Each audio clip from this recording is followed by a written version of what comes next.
Hi, എന്നോടൊപ്പം ഉള്ളത് നമ്മുടെ UP ജോസേട്ടനാണ്. ഭരത് ഗോപി സാറിൻ്റെ ഒക്കെ ഒരു ലുക്കുണ്ട്, പിന്നെ ബാബു ആൻ്റിച്ചേൻ്റെ ഫിഗർ ഉണ്ട്. അപ്പോൾ നല്ലൊരു ആങ്കറാണ്. മമ്മൂക്കാനെ ഒഴിവാക്കണോ? അപ്പോൾ എന്തായാലും ഞങ്ങൾ നല്ല രീതിയിൽ പ്രോഗ്രാം കഴിഞ്ഞിട്ട് ഇപ്പോൾ ഇവിടെ വന്നതാണ്. ഏറ്റുമാനൂരിലെ ഭരത് ഗോപിയും ബാബു ആൻ്റിച്ചേട്ടനാണ്.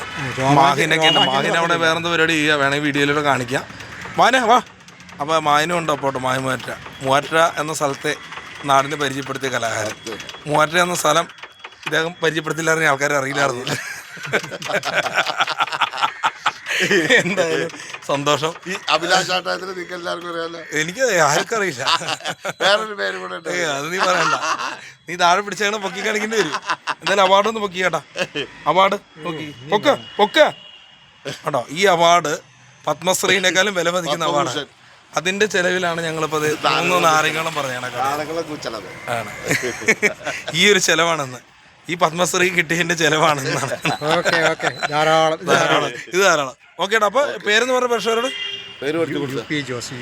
UP ജോസ് എന്ന് പറഞ്ഞാൽ അമേരിക്ക, ഉത്തർപ്രദേശ്. അവിടെ ആയിരുന്നു വീട്. എന്നിട്ട് ഇവിടെ എങ്ങനെ വന്നു? അല്ല, വിമാനം പൊട്ടിത്തെറിച്ച് വീണാണ്. എന്തായാലും ചേട്ടാ സന്തോഷം. Okay, thank you. അല്ല, UP എന്നുള്ളതുകൊണ്ട് സന്തോഷം അല്ലേ? കുറച്ച് നേരം നമ്മൾ ഹാപ്പി ആയില്ല കേട്ടാ. ഇനിയും ധന്യമാവട്ടെ നിമിഷം. Thank you. അപ്പോൾ ഇവിടുത്തെ ഏറ്റുമാനൂരിലെ ബാബു ആന്റണി, UP ജോസ്, ഭരത് ഗോപിയായിട്ടും പറയാം. ഓക്കെ.